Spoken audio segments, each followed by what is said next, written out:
এখানেও একটা কঠিন চাপে পড়বেন মমতা বন্দ্যোপাধ্যায়। কপিল সিব্বল বা অভিষেক মনু সিংভি এরা কারা? হ্যাঁ, দুধে লয়ার, অভিজ্ঞ লয়ার, কিন্তু এরা প্রত্যেকেই কংগ্রেস নেতা। সুপ্রিম কোর্টে অভিষেক মনু সিংভি এবং এই কপিল সিব্বল যে দুজন তাবড় কংগ্রেসি নেতা, তাদের একটা বড় দাপট কাজ করে, এ সবাই জানে। মমতা বন্দ্যোপাধ্যায় যা করেছেন ঠিক করেননি, এটা আদালতের কথায় স্পষ্ট।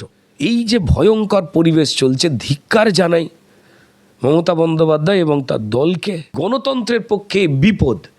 এই দল যে কদিন এক্সিস্ট করবে, যে কদিন, আমরা এটাও দেখেছি যে রঞ্জিত মল্লিক কোমরে বেল্ট খুলে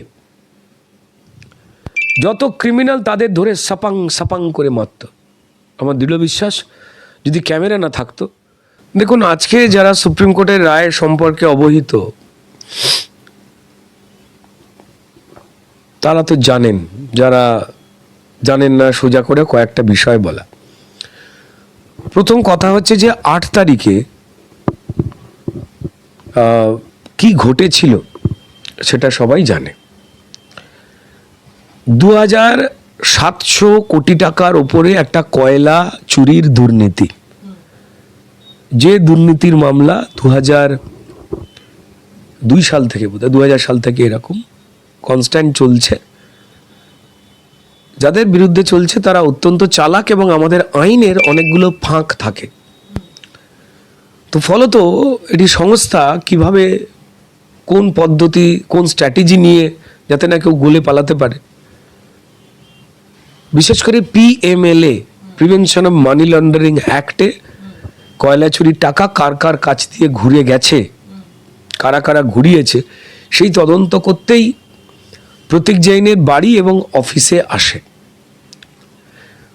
এটি স্পষ্ট করে জানিয়েছিল যে আমরা জানিয়েই গেছি, জানিয়েছে, যেটা আমি সংবাদ মাধ্যম বা সুপ্রিম কোর্টের হাইলাইটস দেখছিলাম এবং আগের দিন হাইকোর্টে যে বিচার চলছিল, যেখানে অসভ্যতামি করা হয়েছিল প্রথম দিনে, সেটাও দেখছিলাম আর কি। আজকে যে আলোচনার জায়গা হলো, তার আগের দিনের আলোচনাটা খুব ইন্টারেস্টিং। তৃণমূলের করা যাবতীয় মামলা সেটা হাইকোর্ট ফালতু বলে ফেলে দিল। যেখানে তৃণমূল দল তারা তাদের তথ্য চুরি অমুক তমুকের যে কমপ্লেন করেছিল সেগুলোকে ফেলে দিল, বলো তৃণমূলের করা যাবতীয় অভিযোগ মিথ্যে। ইডি এসেছে প্রতীক জৈনের কোম্পানি এবং বাড়িতে কয়লা চুরির যে টাকা সেটা লন্ডারিং হয়েছে, ঘুরেছে, সেই বিষয়ে তদন্ত করতে।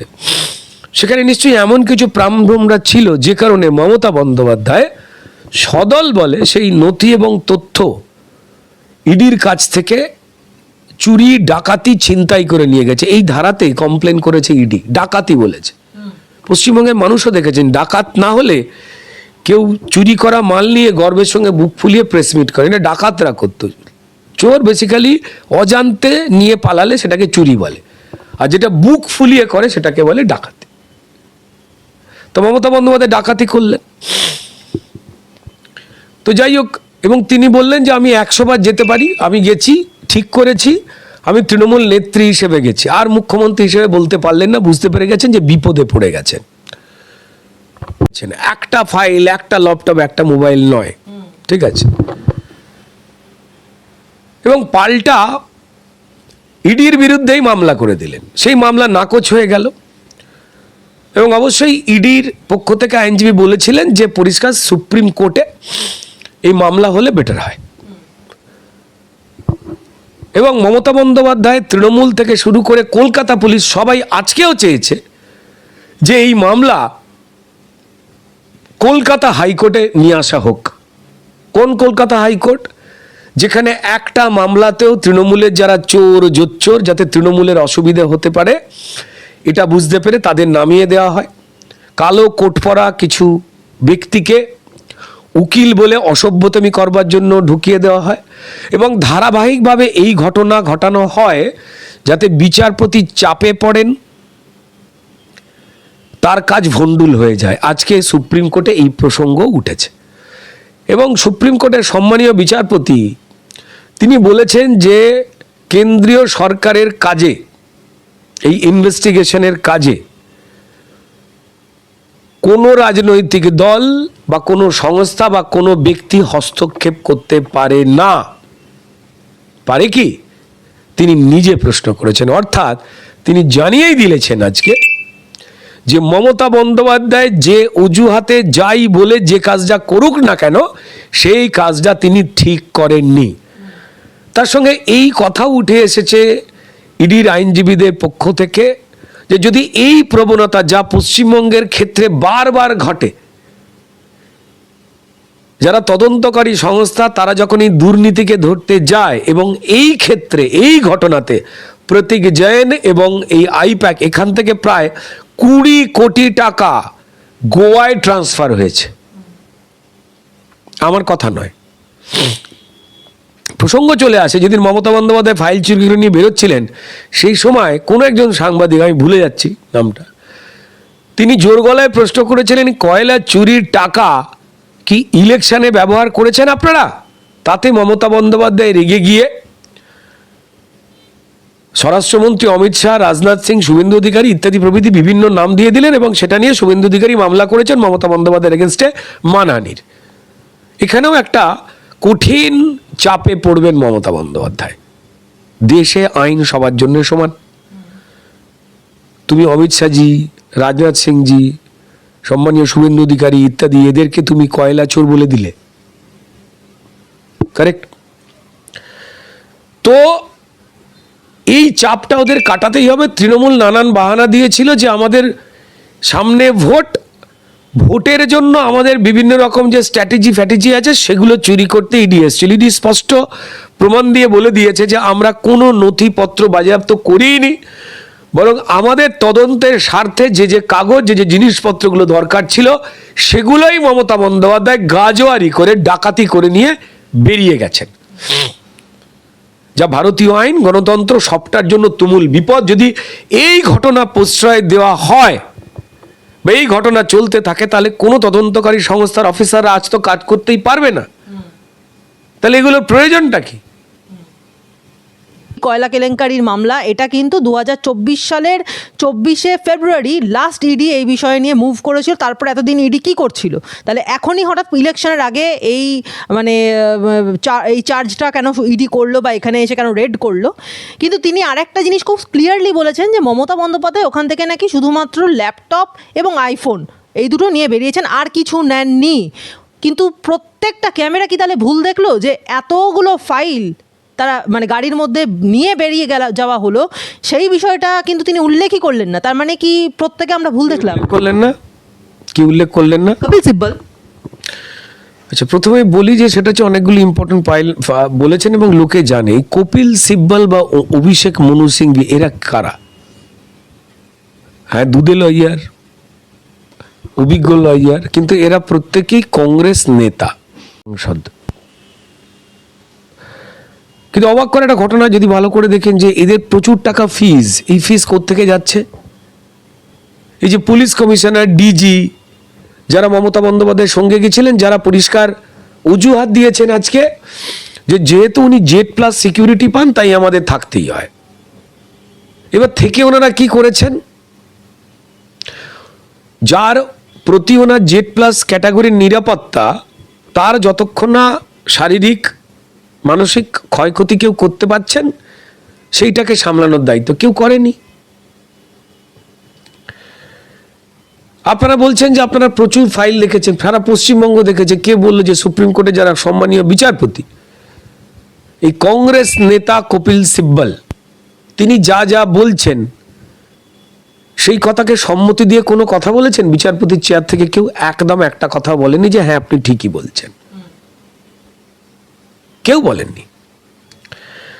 এই যে কপিল সিব্বল অজুহাত খুঁজে পাচ্ছে না এরা। 2024-এ এই 2700 কোটি টাকার যে কয়লা স্ক্যাম, তার 2024-এই বোধ করি 2024-এ ফেব্রুয়ারি মাসে লাস্ট বড় তল্লাশি হয়েছে। তারপর আর হয়নি কেন? সম্পূর্ণ মিথ্যে কথা বলছে। সেটা হচ্ছে কদিন আগেই পশ্চিমবঙ্গের আরো 4-5 জন ব্যবসায়ীকে তলব করা হয়েছিল, কথা বলা হয়েছে, যার মধ্যে কৃষ্ণ কয়াল বলে একজন রয়েছেন। এই একই সঙ্গে ঘটছে। দেখুন, কংগ্রেসের গর্ভ থেকেই মমতা বন্দ্যোপাধ্যায়ের জন্ম তৃণমূল নেত্রী হিসাবে, এবং সুপ্রিম কোর্টে অভিষেক মনু সিংভি এবং এই কপিল সিব্বল, যে দুজন তাবড় কংগ্রেসী নেতা, তাদের একটা বড় দাপট কাজ করে, এ সবাই জানে। সেইটাকে কাজে লাগিয়ে বিচারগুলোকে কেমন যেন একটা দিকে নিয়ে যাওয়া যায় কিনা সেই বিষয়ের অভিসন্ধি করবার জন্যেই আর কোনো লয়ার খুঁজে পান না তৃণমূল বা মমতা বন্দ্যোপাধ্যায় বা তৃণমূল পরিচালিত রাজ্য সরকার। এবার অভিষেক মনু সিংভি তিনি মোটা টাকা পাচ্ছেন, আমাদের মানুষের ট্যাক্সের টাকা, সেই টাকায় তো পেমেন্ট হচ্ছে। মমতা বন্দ্যোপাধ্যায় ব্যক্তিগতভাবে ওই পেমেন্ট করছেন নাকি? না তো। এই পুলিশেরও যে কোটি কোটি টাকার যে লয়াররা লাগিয়েছে, কারা পে করছে? পশ্চিমবঙ্গ সরকারের তহবিল থেকে যাবে। কার টাকা? পশ্চিমবঙ্গের মানুষের টাকা। আবার এটাও বেরিয়ে এসছে পরিষ্কার, এই প্রতীক জৈন, আইপ্যাক, যাদের সঙ্গে ইডির কয়লা চুরির তদন্ত হচ্ছিল, দাদা সেই অফিসটাকে মমতা বন্দ্যোপাধ্যায় বলেছিলেন আমার অফিস। দেখুন আজকে আলোচনার মধ্যে মমতা বন্দ্যোপাধ্যায়ের ওখানে পৌঁছানো নিয়ে এক প্রকার এইভাবে যে পৌঁছানো যায় না, কোনো তথ্য নেওয়া যায় না, এটা ঠিক নয়, এই বিষয়ে স্পষ্ট করে কিন্তু সুপ্রিম কোর্টের সম্মানীয় বিচারপতি বলে দিয়েছেন। কপিল সিব্বল, ঠিক আপনারা পশ্চিমবঙ্গের জনগণ যারা এই কথা শুনছেন তারা দেখেছেন, দিস্তা দিস্তা ফাইল চুরি করে নিয়ে গেছে। আসলে যে একটি ল্যাপটপ, প্রতীক জৈনের মোবাইল কি ছিল, একটা মোবাইলে কি থাকে, যারা আমাদের কথা শুনছেন তারাও জানেন। মমতা বন্দ্যোপাধ্যায় প্রতীক জৈনকে বাঁচাতে গিয়েছিলেন, আইপ্যাককে বাঁচাতে গিয়েছিলেন, নাকি তিনি এবং তার পরিবারকে পুরো বাঁচাতে গিয়েছিলেন এই লেনদেনের যে গন্ডগোল সেখান থেকে? আর বাকি যে তথ্য প্রমাণের কথা আপনি বললেন, এই সমস্ত video footage, each and everything, সেগুলো সবটাই রয়েছে। খেয়াল করে দেখবেন যে বলা হয়েছিল প্রতীক জৈন, তার অফিস, তার আশপাশের বাড়ির যাবতীয় ফুটেজ কোর্ট বলেছে সংগ্রহ করে দিতে। কেন? এই কথাগুলোকে মিলিয়ে দেখবার জন্য। আমাদের দেশে যাদের বিরুদ্ধে অভিযোগ হয় তাদেরও কথা বলবার তো সুযোগ দেওয়া হয়। এটা তো এই টুপি পড়া দাড়িওয়ালা কিছু লোক বললো স্যার তান সে জুদা করো, ভারতবর্ষতে এইরা মাইন চলে না, তাই দেওয়া হয়েছে, এবং তাতে ব্যাপক বিপাকে পড়েছে তৃণমূল। এটা সবাই বুঝতে পারছে। মমতা বন্দ্যোপাধ্যায় তিনি যেই হোক না কেন, যে কাজ করেছেন তার শাস্তি, এবং তাকে সাহায্য করবার জন্য যে পুলিশ অফিসাররা, আইপিএস আইএস অফিসাররা যে কাজ করেছেন, তাদের সাসপেনশন চেয়েছে ইডি। বাকি শুনানি হবে হচ্ছে সম্ভবত 3 বা 4 ফেব্রুয়ারিতে হবে। তবে এখান থেকে যেটা বেরিয়ে চলে এলো, এক কথায় সেটা হচ্ছে মমতা বন্দ্যোপাধ্যায় যা করেছেন ঠিক করেননি, এটা আদালতের কথায় স্পষ্ট, এবং এই পুলিশ অফিসাররাও যা করেছেন সেটাও স্পষ্ট, এবং স্পষ্টভাবে জানানো হয়ে গেছে যে এখান থেকে ইডি কোনো তথ্য বা নথি তো বাজেয়াপ্ত করেইনি, তারও প্রমাণ রয়েছে। প্রশ্নটা এইখানে যে বারবার তৃণমূল যেখানে দাবি করছে যে এসআইআর এর চাপে নাকি বিএলওরা আত্মহত্যা করছে, সেখানে তো বিএলওর পরিবার বলছে যে তৃণমূলের চাপে আত্মহত্যা করেছে আজকে তার স্বামী।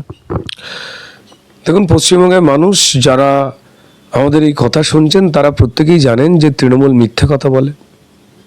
তৃণমূল মানুষের বেঁচে থাকবার যে অধিকার, যে কেউই যখনই সততার পথে বা খুব সামাজিক নর্মাল পথে যখন এগোবার চেষ্টা করে, তাদের মেরে ফেলে, প্রাণে বাঁচতে দেয় না, ঘর ছাড়া করে। এবার প্রাণ ছাড়া করলো। এই খবরটি আপনি যখন বলছেন তখন আমিও এই অডিও ক্লিপটি শুনেছি। অশোকবাবুর স্ত্রীর কাছে কেউ ফোন করেছিলেন, একজন ভদ্রমহিলা, তিনি যার পরিচিত, সেখানে তিনি কান্নায় ভেঙে পড়ে, ওই অবস্থায় যা মানসিক স্থিতি হয়, তিনি নিজে এই কথা বলেছেন, অন্য কোনো রাজনৈতিক দল বা কোনো ব্যক্তি বলেননি। এখানে প্রশ্নটা উঠে যাচ্ছে যে মমতা বন্দ্যোপাধ্যায় প্রথমেই সুর বেঁধে দিয়েছিলেন, আমি বিএলওদের বলবো কোনো নাম না কাটতে বা বাদ দিতে। এবং আপনারা দেখেছেন যে এই আতঙ্কে বিএলওরা প্রায় 2200 বুথে তৃণমূলের চাপে যে মানুষ মারা যায়নি 22-25 বছরে, সেই ধরনের একটা তালিকা তৈরি করে দিয়েছিল, যা শুধু পশ্চিমবঙ্গ নয় সারা ভারতবর্ষে ধিক্কার জানিয়েছিল এই ধরনের অবস্থা দেখে। কারণ বিএলওরা বাঁচতে চাইছে, তারা এখন নির্বাচন কমিশনের আওতায় কাজ করলে আসলে তারা রাজ্য সরকারের এমপ্লয়ি। তিনি পুলিশ হোক, তিনি রাজ্য সরকারের কোনো কর্মচারী হোক, তাদের প্রশাসনিকভাবে অন্যায়কে প্রতিপালন করতে হবে। এরকম একটা দুর্বিষহ অবস্থা যেখানে অশোকবাবু তার স্ত্রী জানাচ্ছেন যে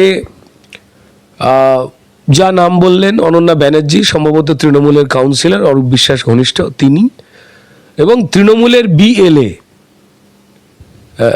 রাজু, তারা এমন প্রেসার দিচ্ছিল যে নাম কাটলে হুমকি ধমকি প্রাণনাশ, এবং রাস্তায় তার স্ত্রী পুত্র বেরোলে তাদের ওপরে টর্চার এবং অত্যাচার করা হবে, এবং পুলিশকে জানিয়েও কোনো লাভ হবে না।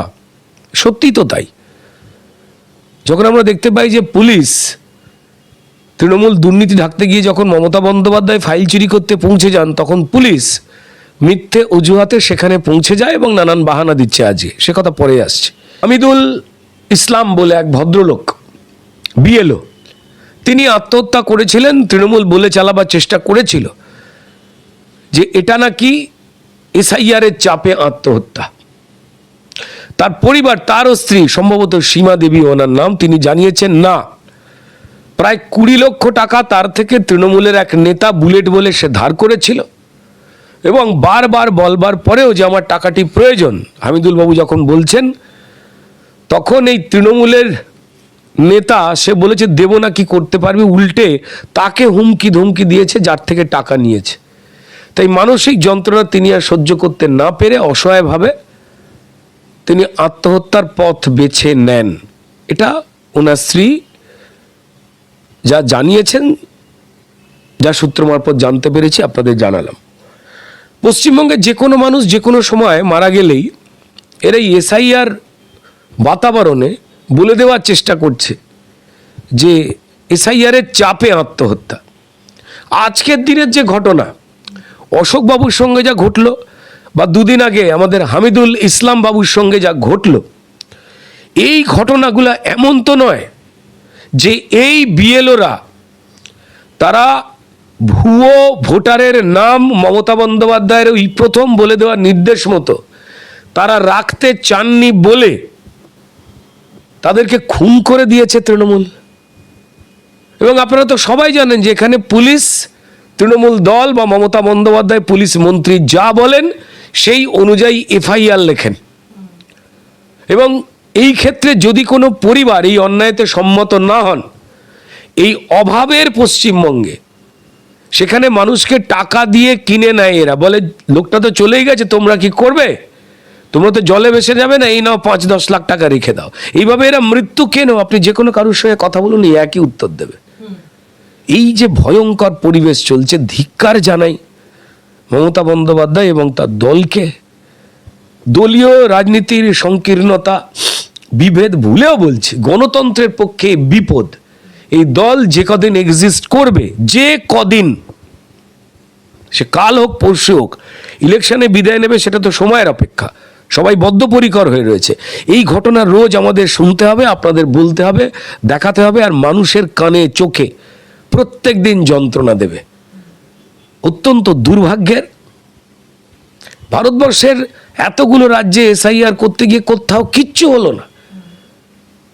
মমতা বন্দ্যোপাধ্যায় যেদিন বলেই দিয়েছিলেন যে আমি বেঁচে থাকতে এসআইআর হতে দেব না, সেদিনই তিনি প্রমাণ দিয়ে দিয়েছিলেন যে চাল থেকে তিনি কাঁকর বাঁচতে দেবে না। তৃণমূল কিন্তু মানতে রাজি নয় যে তারা কোনো রকম উন্নয়নের কাজ করেনি, বা তারা কিন্তু এটা মানতে মোটেই রাজি নয় যে তারা মানে মানুষের জন্য কোনো খারাপ কাজ করেছে। বরঞ্চ তারা এখন উন্নয়নের পাঁচালি গেয়ে বেড়াচ্ছে, বিভিন্ন জায়গায় মানে ম্যারাপ বেঁধে, মঞ্চ বানিয়ে, র্যাম্প বানিয়ে তারা উন্নয়নের পাঁচালি গাইছে। শুধু পাঁচালি গেয়ে তাদের শান্তি হচ্ছে না, তারা আবার বিভিন্ন বড় বড় নামজাদা মানুষদের বাড়িতে চলে যাচ্ছে পাঁচালি গাইতে, হাতে করে পাঁচালি নিয়ে। ঠিক যেমন করে রঞ্জিত মল্লিক, একজন স্বনামধন্য অভিনেতা, তার বাড়িতে অভিষেক বন্দ্যোপাধ্যায় চলে গেলেন উন্নয়নের উন্নয়নের পাঁচালী নিয়ে তার পা ছুঁয়ে প্রণাম করলেন অভিষেক বন্দ্যোপাধ্যায়, রঞ্জিত মল্লিকের স্ত্রীর পা ছুঁয়ে প্রণাম করলেন, রঞ্জিত মল্লিক তাকে বুকে জড়িয়ে ধরে বললেন ও ছেলেটা খুব ভালো, ওকে আমি খুব পছন্দ করি, খুব ভালোবাসি, এবং সেখানে তারা সুন্দর ছবি টবি তুললেন। তো উন্নয়নের পাঁচালী নিয়ে যিনি ঘুরছেন তাদেরকে বলছেন তারা কোনো উন্নয়ন করেনি, তারা শুধু মানুষের ক্ষতি করে গেছে।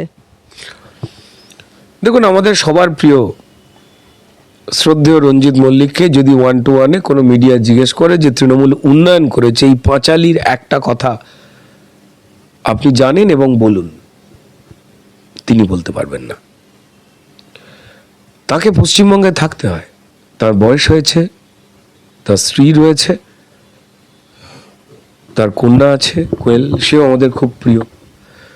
পশ্চিমবঙ্গে তৃণমূলের ঘটানো অন্যায় বিরুদ্ধে মুখ খুলতে গেলেই তার জীবন জীবিকা চলে যাবে। আর দেখুন, এক্ষেত্রে তো কিছু করার নেই। পশ্চিমবঙ্গের মুখ্যমন্ত্রী মমতা বন্দ্যোপাধ্যায়, অভিষেক বন্দ্যোপাধ্যায় তার ভাইপো, এটাই তার পরিচিতি।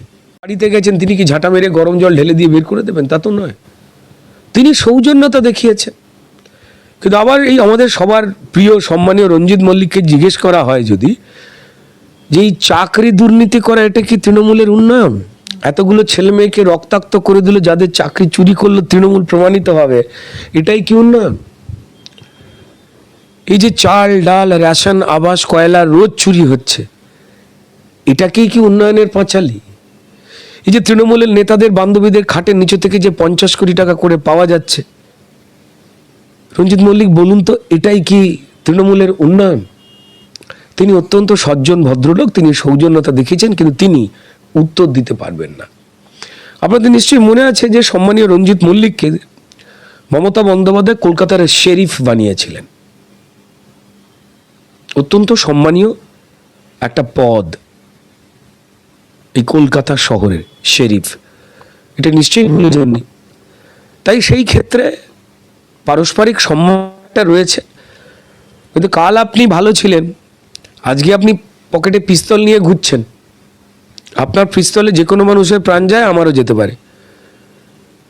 আমি ভরসা করে বলতে পারবো এই রাজ্যে থেকে যে আপনি খারাপ হয়ে গেছেন? বলতে পারা যায় না। তিনি সৌজন্যতা দেখিয়েছেন। আর রঞ্জিত মল্লিককে আমরা দেখেছি যে বিভিন্ন অনেস্ট চরিত্রে অভিনয় করতে। তিনি সবসময় ইন্টারভিউতে বলেন যে আমি নেগেটিভ চরিত্র করতে চাই না, সমাজে যে নেগেটিভ ছাপ যাতে না পড়ে। এটা ওনার ব্যক্তিগত অভিনেতা হিসাবে রুচি। একজন অভিনেতা যে কোনো চরিত্রেই অভিনয় করবে, এটা অভিনয়ের প্রথম পরিভাষা, কিন্তু এটা ওনার ব্যক্তিগত পছন্দ। আমরা এটাও দেখেছি যে রঞ্জিত মল্লিক কোমরে বেল্ট খুলে যত ক্রিমিনাল তাদের ধরে সাপাং সাপাং করে মারত। আমার দৃঢ় বিশ্বাস, যদি ক্যামেরা না থাকতো, রঞ্জিত মল্লিকের কোমরের বেল্ট অভিষেক বন্দ্যোপাধ্যায় উপস্থিত হওয়ার পর কোমরে থাকতো না। এরপরেও আরেকটা বিষয়ও দেখা যাচ্ছে যে অভিষেককে নন্দনেও দেখা গেল পাশে ছিলেন রাজ এবং শুভশ্রী, কারণ রাজ চক্রবর্তী একটি নতুন ছবি পরিচালনা করছেন যার নাম লক্ষ্মী এলো ঘরে, তার প্রিমিয়ার হচ্ছে, এবং সেখানে শুভশ্রীর সঙ্গে অঙ্কুশও রয়েছেন, অঙ্কুশ হাজরাও রয়েছেন। মূলত নাকি গ্রাম বাংলার মহিলাদের জন্যই এই ছবি তৈরি করা হয়েছে, এবং এই ছবির মানে মধ্যমণি হয়ে রাজ চক্রবর্তী এবং শুভশ্রীর মাঝখানে অভিষেককে দেখা যাওয়ার কারণ হচ্ছে যে এই ছবিটা মূলত রাজ্য সরকারের যে মহিলাদের জন্য যেসব প্রকল্পগুলো সেগুলোর ওপর ফোকাস করে তৈরি করা হয়েছে, এবং একদম ভোটের মুখে মুখেই এটা ছাড়া হচ্ছে। না, প্রথম কথা মিথ্যা কথা। কোনো রাজ্য সরকারি প্রকল্প নয়। রাজ্য সরকারের যদি ফিল্ম হতো, এটা বিজ্ঞাপনী ফিল্ম, প্রোপাগ্যান্ডা ফিল্ম, এটা সাধারণ কোনো সিনেমা নয়। তৃণমূলের অঢেল টাকা, সেই টাকা দিয়েছে আমার বন্ধু পরিচালক রাজকে, বাকি অভিনেতা অভিনেত্রীদের তো তাদেরও পশ্চিমবঙ্গে থাকতে হবে। কার ঘরে কটা মাথা আছে যে আমি অভিনয় করব না বলে পাশ কেটে যাবে? রাজ্য সরকারের তৈরি করা কোনো তথ্যচিত্র বা এই ধরনের, সেটা অন্যভাবে রিলিজ হয়, অন্য পদ্ধতিতে হয়। সেটা রাজ্য সরকারের কালচার অ্যান্ড ইনফরমেশন ডিপার্টমেন্ট থেকে রিলিজ করা হতো যদি রাজ্য সরকারেরই কোনো ছবি হতো। একদম রাজ্য সরকারের ছবি নয়, এটা তৃণমূল দলের টাকায়, অঢেল টাকা, ওদের প্রচুর টাকা, সেই টাকায় তৈরি হওয়া, তৃণমূল ভালো, তৃণমূল চোর নয়, সেরকম একটা ফিল্ম বানাতে বলেছে। তো রাজ তৃণমূলের এমএলএ হিসেবে সেই ছবি বানিয়ে দিয়েছে, তৃণমূলের প্রচারের পলিটিক্যাল ফিল্ম, এবং তৃণমূলের হয়ে প্রচারের ফিল্ম, সেটার প্রিমিয়ারে সবাইকে ডাকা হলো, সেখানে অবভিয়াসলি মমতা বন্দ্যোপাধ্যায় বা অভিষেক বন্দ্যোপাধ্যায় বা তৃণমূলের নেতারা থাকবেন, এটাই স্বাভাবিক। কিন্তু এই ফিল্মটিকে তৃণমূলের প্রচারের ফিল্ম সবাই জানে, এটা জানবার পরেও আপনি দেখবেন যে প্রচুর শিল্পীদের ডেকে আনা হয়েছিল, বিষয়টা নিরপেক্ষ নানা কোনো মিথ্যা কথা নেই তৃণমূলের হয়ে এমনটা পরিবেশন করবার জন্য। এটা যে কোনো দলের মার্কেটিং স্টাইল। এর আগেও তৃণমূল এরম ফিল্ম বানিয়েছিল, কেউ দেখেনি। এখানে এবার একটু বেশি বাজেটের ফিল্ম করেছে, ওদের প্রচুর টাকা। ঘণ্টাখানেকের বোধহয় একটি ফিল্ম, লক্ষ্মী এলো ঘরে। এবার তার পরের লাইনটা হয়তো লেখেনি যে লক্ষ্মী টর্চার্ড হয়ে বাড়ি ফিরল, রেপড হয়ে বাড়ি ফিরল, লক্ষ্মী লাশ হয়ে কি বাড়ি ফিরল, নাকি লক্ষ্মী খালি পেটে বাড়ি ফিরল, সেটা তো ওরা বলেনি, আমি বলতে পারবো না। তবে এটা ঘটনা, পশ্চিমবঙ্গের লক্ষ্মীদের যা যা অর্থনৈতিক অবস্থা হয়ে গেছে, তাদের স্বামীদের ছেলেদের রোজগার কেড়ে নিয়ে তৃণমূল, সেক্ষেত্রে এই 1,000 টাকাতে কি হয়?